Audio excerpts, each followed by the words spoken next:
For many years, I could not speak English without fear. Every time someone talked to me in English, my heart started beating fast. My hands felt cold, and my mind became empty. I knew simple words, but I could not build clear sentences. I wanted to speak, but fear stopped me. I felt embarrassed and small. I believed other people were confident, and I was not. In school, I stayed quiet most of the time. I avoided eye contact with the teacher and hoped she would not call my name. When other students answered easily, I compared myself to them. I thought they were smarter and faster. Slowly, I began believing something dangerous. I believed English was not for me, and that belief limited me every single day. But deep inside, I wanted to change. I wanted to travel and speak freely with people from other countries.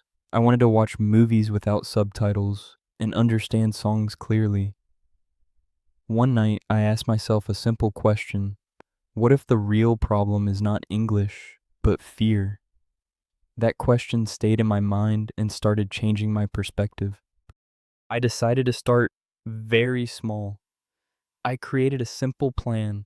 I would practice English every day for only 20 minutes, not 1 hour, not 2 hours, just 20 focused minutes. It felt possible and realistic. I knew I could repeat it daily. I did not want a perfect method. I wanted consistency and small progress built step by step. The first week was uncomfortable. I read short stories with easy vocabulary. Even then, I felt slow. I needed time to understand each sentence. Sometimes I forgot new words quickly. Frustration appeared again, but I stayed calm. I reminded myself that learning takes time. My only goal was to practice daily and not give up. I also listened to short audio every morning. At first, I understood very little, but I listened again and again. Repetition helped my brain recognize sounds and patterns. Slowly, words stopped sounding like noise. They started forming meaning. I began noticing small improvements in my listening skills, and those improvements gave me hope. During the day, I practiced speaking in a simple way. I talked to myself while walking or cooking. I described what I was doing using short sentences. I'm walking, I am tired, I need water. At first, it felt strange, but after some days, it felt natural. English became part of my routine, not only something I studied. One afternoon, a tourist asked me a question in English. Immediately, my heart beat faster. Fear appeared like before. For a moment, I wanted to escape, but I remembered my daily practice. I took a deep breath and answered with a simple sentence. It was not perfect, but it was clear. The conversation was short, but very important.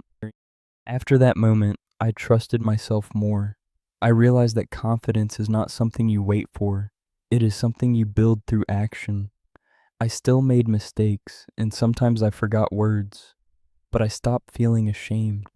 Mistakes became teachers instead of enemies. Step by step, I built confidence through daily repetition and small conversations. Some days were good, and some days were difficult.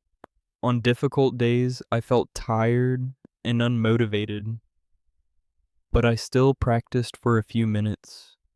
Even small effort counted. I understood that consistency is stronger than motivation.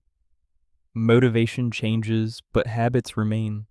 This mindset helped me continue even when progress felt slow. Over time, I noticed real changes. I understood more without translating. I answered questions faster. My sentences became clearer. English was no longer an enemy. It became a tool. I felt proud of my progress, not because I was perfect, but because I did not give up. That persistence changed how I saw myself. Today, I can say this honestly. I could not speak English without fear, but I built confidence step by step. I did it with daily practice, patience, and repetition. If you feel nervous when speaking English, remember this story. Start small. Practice every day. Listen and repeat. Slowly, fear becomes smaller and confidence grows stronger.